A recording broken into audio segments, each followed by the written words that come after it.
All right, so Drew and I decided we wanted to change this whole it's not really a podcast, more like a weekly video, the weekly video up a little bit. So rather than doing matchups this week, we just wanted to talk about some interesting events. Raiders. Yes. 3 players who we each thought were interesting and bits about them that we wanted to see, or maybe our predictions for them. And then we have 3 games that we thought were really interesting. And just let us know if you find this more interesting, because we thought it was getting a little repetitive, just doing the same thing over and over again. We wanted to just change it up. Yeah, for sure. We can go back and forth and alternate. Yeah. And we have a lot of news this week, obviously. We had some pretty big games that we'll get to. Debut of a rookie quarterback that we're going to get to. We'll talk about the trade deadline and some of the players that got moved around there and the impact that could have on the league this season. All right, so what do you want to start with, games or players? Let's start with our, top players to watch, and that can, factor into what happened at both the trade deadline and last week's game. Okay, so I'll go first. So the player that I'm really interested in is Zach Moss. So as you guys may or may not know, Jonathan Taylor is he's regarded as one of the best running backs in the league. Yeah. But he was injured, and he's coming back because it took a little longer because he was fighting over money, and he just got paid a $3-year, $42 million contract. However, before this, Zach Moss was putting up pretty amazing numbers for what was supposed to be basically a backup running back. Yep. And he was showing a lot of promise. And now, even, is it two weeks after JT's come back? Yeah. JT only had 1 more carry. Yeah. They're dividing it up. You see the strategy over there, and I think part of it has to do with Jonathan Taylor's obviously very talented, and he's still kind of young, but running backs age faster in the NFL because of just how brutal the position is, and a lot of the careers are very short at that position. So he's not a rookie anymore. So I think they're kind of trying to do some load management there, because you don't want to have too many carries or whatever and get worn down and injured, which has happened a bunch of running backs in the past. So they're being cautious with him, and when you have a guy like Zach Moss there who can also fill in, you can kind of run a tandem. It just surprised me that they were willing to pay that much money for what seems like a split backfield. Yeah. Obviously, it's not going to be split in the future. I would guess by the end of the year, it's going to be 2/3 JT, 1/3 Moss. But still, I just wanted to bring this up because I just think it's so shocking that after paying your star running back and easily one of the best players on your team so much money, you're still running with a number 2 running back. Yeah, for sure. He's great. Don't get me wrong. It's just an interesting move by the Colts, and I'm kind of questioning the Colts' decision making. Yeah. Then again, they did the same thing with Anthony Richardson. They're holding him out for the season. They don't want Andrew Luck repeat. Maybe they're trying to go for that angle. I don't know. Yeah. So one of my players to watch going into the future is going to be Josh Dobbs, because we saw he was given a nearly impossible situation to deal with in Arizona earlier this year, and now he gets traded to the Vikings. And Vikings, obviously, they're not the best team in the league. They might not even make the playoffs. They're in the playoff picture as of now. Kirk Cousins' ACL, huge news with that injury. That hurts their chances, but Josh Dobbs has shown he's a gamer. He wants to be out there. He's excited to play football and happy with all the opportunities he can get in the league. Yeah. So now he gets an opportunity with the Vikings, and they're starting to get healthier on offense. Again, I think their defense is not very good overall, but overall as a team it evens out a bit because their offense is good. You got Justin Jefferson there, Matheson, regardless of what you think of him, he's a decent football player, you have to say. And Cam Akers and Madison. Yeah, so Jordan Addison as well. So KJ Osborne. They have some talent over there for sure. So it's not probably, the best in the league, like, San Francisco or Philadelphia or, Kansas City or anything, but it's definitely a heck of a lot better than Arizona. So I'm excited to see what he does with that opportunity. Yeah, honestly, you said it pretty well. So he's never been the best passer this year. Mm-hmm. But he went a good 5 weeks without throwing an interception. he was doing amazing in the besides the first game, which he Yeah. had, I think, 3 fumbles, something like that. He was rusty. He's a journeyman. What is he, like 27? I don't know how old he I is. know he's definitely decently You old. can look it up. I'm not Yeah. sure exactly how old he is. I thought he might be a little bit younger. Maybe, than that, but I'm not either sure. way, Mhm. he's shown that he has good rushing upside, which for a team that doesn't have a great O-line is good. Yeah. And also that, I don't know, he's willing to just go out and make the game competitive. That's what he's done in Arizona. He had a terrible situation, but he went out and he didn't really win, but he kept every game close. Yeah. And I think he definitely had the locker room there, and hopefully if he gets it in Minnesota, he could definitely form something with Justin Jefferson and Addison and maybe Yeah. secure himself maybe a starting job in the next coming years if he proves that he's better than what he's been Yeah. thought to be. The other question I had that I wanted to discuss was Kirk Cousins with Yeah. that ACL tear. I mean, he's not the youngest guy in the league anymore. He's getting older. He's not, in a situation where he's 45 right now or anything like that, but he's not young either. So do you think this is, it for his career potentially? You think he gets a chance somewhere else, or to be is honest, he back with the Vikings? He's a free agent after this year, right? I think so. Yeah, he is. So what's happening is I don't think he's gonna get a job in like the Vikings or something. I wouldn't be surprised if he gets taken on as like a starting quarterback for one of the worst teams, like even worse than the Vikings, like a team with a bad Yeah. offense. And then maybe he proves he's good, or maybe he proves he's washed, and then I think it goes from there. But I think this is definitely showing the end of his career. Maybe not it is the end, but the end is showing. Yeah, it's unfortunate because, I've seen that quarterback on Netflix. He seems like a good guy and everything. No, definitely. So, yeah. All right, so my player was You had Zach Moss, and now... Oh yeah, okay, I have it. So James Cook. This one's a little quicker, but I just wanted to start it out because James Cook he's the number 1 running back on the Bills. And at the beginning of the season, he was doing really well.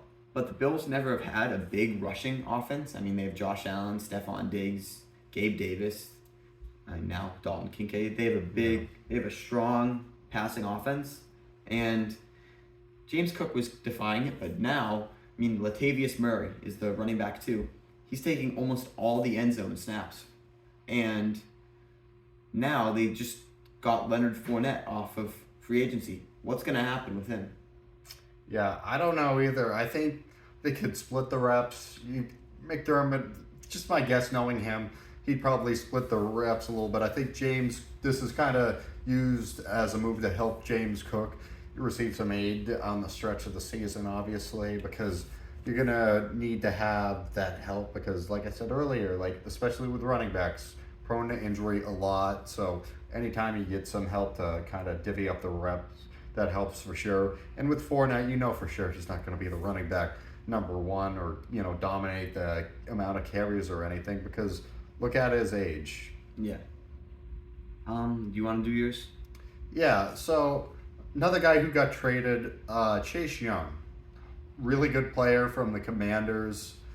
Hasn't really had much of a chance to win a Super Bowl in Washington. The closest he got was back in 2020 when they lost to Brady in the wild card game. He was Rookie of the Year that year, right? Yeah, he was, I'm pretty sure. Defensive Rookie of the Year. Yeah. So, great player, and now he finally gets a chance with the Niners. And that defensive line, man, they are good. They have what? So they have Nick Bosa, Yep. Chase Young, who's the other guy? Fred Warner. That's who it is. And then the other one, he's good, but he's not. Those are the main 3. Yeah. But still, that's a scary defensive line. You already have to double coverage Nick Bosa enough. Yeah. So, yeah, I think Fred Warner plays in the secondary Yeah. sometimes. But still, outstanding defense. Yeah. Okay, so my last one is another defensive lineman. It's Byron Young. So he was a 3rd round or 4th round pick out of actually, I don't know where he was. I don't know if he went to college. Yeah. But he's on the Rams. And what I wanted to talk about is he has some of the most pressures in the entire league right now. Yeah. And he's not getting the credit he deserves, and he was a real draft steal. I just wanted to talk about him just a little bit. Yeah. He's obviously he's not the main focus of the offensive line. That's obviously going to be Aaron Donald. Yeah. But still, I think he has 1.5 or 2 sacks, and he has so many pressures, and he's just proving that he's a really, really good defensive lineman. I mean, he's not producing the same level as Jalen Carter. I mean, he's done maybe 40 more snaps. There's like 5 more pressures. So obviously Jalen Carter is still a better player, but still, he's showing that he really has some promise. And I just wanted to talk about him just even a tiny bit because I don't think he's getting talked about at all. Yeah, I think that's a good point, obviously. For me, everybody, when you get up in the morning, remember to put mayonnaise in your coffee. That's right, I'm going Will Levis. All right. Outstanding debut there for the Tennessee Titans. DeAndre Hopkins having a dominant game. Randy Moss stat line. It's like what? Yeah. Three receptions. touchdowns. It was I think it was 4 receptions, 153 yards, 3 touchdowns. Yeah, something like that. Exactly right. So that was just impressive to see. And Ryan Tannehill, that's not good news for him. No. I mean, Will Levis was always seen as kind of a boomer bust quarterback, and I think that just because he had this one good game doesn't mean it's all going to be good. Yeah. I think he's definitely going to have some absolutely atrocious games. I think he's going to be a little bit Josh Allen-esque. Like, he's going to be a pick machine this year. Yeah. He didn't do that this game, but I don't know. Actually, to be fair, Atlanta has a really, really good safety. So the fact that he didn't throw a pick is maybe showing that he's not as much of one as I was saying. I don't know. I think you got to throw out that TB12 diet. I think everybody's got to start eating, bananas with the core. Yeah, this is sponsored by TB12, actually. You should, I don't know, what's his website called? It's just like TB12 something. No, it's something. There's a name for it. I don't know, but I'm saying Will Levis, man. That's what he's got going on. You got to try the Will Levis diet. All right, yeah. So we're just going to quick recap 3 of our games, and then we're going to talk about one final thing at the end. So the 3 games we wanted to talk about were Broncos, Chiefs, Yep. 49ers, Bengals, and Jets, Giants. So I'll start with Jets, Giants. I'm not going to talk about it much.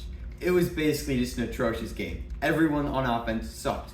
23 points in the whole game. Jets won 13-10, but there were 24 punts. You could make an entire punter highlight reel from that one. People did. It was so bad. So I just think that it's just showing the Jets offense, and no matter if Zach Wilson, he's improving just a little bit, he's still atrocious. Tyrod Taylor is not the way to go. I mean, they weren't going to play him anyway after they paid Daniel Jones so much money, but still, he's especially not the way to go now. Special teams balled out, man. It was like watching Kobe and Shaq there with the punters out there on the field. It was unbelievable. Did Jalen Hyatt have a crazy game last week or this week? I think it was 2 weeks ago. Yeah. I just wanted to make sure because I'm like, there's no way he had a crazy game. 1 second, technical difficulties. Yeah, last week he actually wasn't that crazy. He had 2 for 5 for 2 catches, 5 targets, 75. Still, it's not bad. Mm-hmm. Yeah.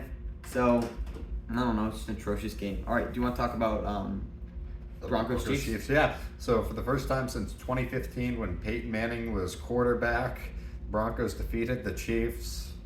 So the snow there in Denver was done. They said that it might be playing in a blizzard, which would have been cool, but the snow, unfortunately, in Colorado didn't keep going into the game. So that's what it was. But Broncos coming away with a 24-9 victory, I think it was. So it wasn't like a dominant, it wasn't like a back and forth game. Like usually you see Kansas City when they lose pretty close games on the rare occasion where they do lose. And the only other time I can remember them losing by double digits with Mahomes as quarterback was in the Super Bowl against Brady and the Buccaneers in 2020. The only thing to say is just Patrick Mahomes shit the bed. He had 3 interceptions? Yeah, 8 fantasy points for me. He was projected for 32 in I think one it was of my 4. leagues. Yeah, in that league, in a different league, he got me 8 and he was projected for 32. So yeah, he did not have a good week. So I think that also, if you see the stat line, Russ Wilson he has some of the top stats in the league. He's showing that he's really still got it. And given that he has Jerry Jeudy with his 50% drop rate and Courtland Sutton who can't separate from a defender, he's doing well with what he has. That's a fair point, and everybody's like, Russ, you got to get rid of Russ. I mean, they just got to put more pieces around him, I think. I don't think he's that bad. I also think the defense is just bad. What happened, man? I mean, say what it is. They sold out to win Super Bowl 50. No, but I'm saying like last year they were so amazing. Yeah, I know, but still, like, that's when it started, and then they were good, and then they fall apart. It's just kind of been a trend for them. It's like they had that outstanding defense, I think, back to when they had Von Miller and they carried Manning to the Super Bowl. Yeah. And, they kind of fell off and they got it together and then just couldn't keep it. That's true. All right. So the last game we want to talk about was Bengals 49ers. Kind of the same idea here. Bengals Super Bowl preview? They upset the 49ers big time. Joe Burrow came back from a bunch of bad games this season and showed that he's still a good quarterback. I mean, yeah, that was Brock Purdy did not have another good game. That was a Super Bowl prediction at the start of the season. That actually was, right? Yes, for both of us. And I still think it can happen because... I'm a little worried for the 49ers. 3 losses in a row. There's ups and downs of football, as we've seen. And the Bengals, go back a month, Bengals looked like they were in trouble and the 49ers looked great. And there's just ups and downs throughout the season. But I think 49ers showed this trade deadline that they did what they should have done, and they were buyers, and they added to their team. This is like one of their last years to make a run, if not the last. So yeah, they have some good pieces there. I think they could keep it going, but Brock Purdy's got to play a little bit better with Deebo Samuel out because he's still got a lot more weapons than other people. Yeah, no. He's spoiled, and he's not showing it. Yeah. So the last thing we wanted to talk about was the Josh McDaniels thing. Josh McDaniels and fired. Ziegler. Yeah. Dave Ziegler? Yeah. GM for the Raiders. Dave Ziegler, both of them were fired. So Raiders cleaned house. I mean, obviously it wasn't working. I mean, first of all, the Jimmy Garoppolo thing was idiotic. Second, Jimmy Garoppolo sucks, and Josh McDaniels has proven he's just sucking. I mean, Jacoby Myers is getting more use than an old number 1 wide receiver in the league. It doesn't make any sense. Yeah, I agree. I mean, they should have used Devontae Adams more, but just like you said, cleaning house. And both those guys were from the Patriots staff. McDaniels was the OC there for like a decade, and he was on the staff in one role or another, even back when Charlie Wise was the OC at the start of the dynasty, where you had McDaniels still had a different role on the team, and McDaniels was a part of all 6 Super Bowl runs. So Drew, it's always been that any person who works in the Patriot system never works outside of it. I mean, J.C. Jackson, all the coaches, Van Noy, all the coaches, Patricia, McDaniels. The exception to that, What? Brady. That's true. Yeah. Do you really think Brady was what made the Patriots dynasty at this point? Yes. He wasn't the only thing. It was a combination of factors. I think he was the biggest. Bill's factor. great at drafting, but honestly, he's not that great of a coach. I think it's that Brady was just so amazing. I think he's still a great coach. It's just part of it was a different era, and also he's a lot better at drafting defense than he is offense. You gonna still call him the greatest of all time or no? Remains to be seen. He's still up there as one of the all-time I don't think Andy greats. Reid has him yet. I don't either. I gotta give it to Belichick until proven otherwise. I know people are gonna hate on me for that, but just the guy did so much for football, and he was so smart. And Brady was great, and Brady was able to help them a lot. But he's also part of what made Brady. He recognized talent. I think part of it is he's getting older, and I don't know. It's just different. It's a different league and stuff. Yeah, definitely. So, and it's more. I'd say their issues in recent years is more on him as a GM than it is on him. That's true. He was a great head coach. We're not talking about how good of a general manager he is. We're talking about how good of a head coach he was. Coaching. So yeah, I agree with you. Well, see. Yeah. Okay, we tried to get this in 20 minutes, and we just did. All right. So cool. We hopefully you like the new type of video. I don't really know. I liked it. I thought it was kind of an interesting twist on it. If you liked it, I mean, even if you didn't like it, you should subscribe, like the video, because it's, I don't know, why not? Yeah, keep it going. Just coming off of the best month ever last month, so we're going to try and keep it going and keep working the way up the YouTube algorithm. Yeah, do it. All right. Thanks for watching.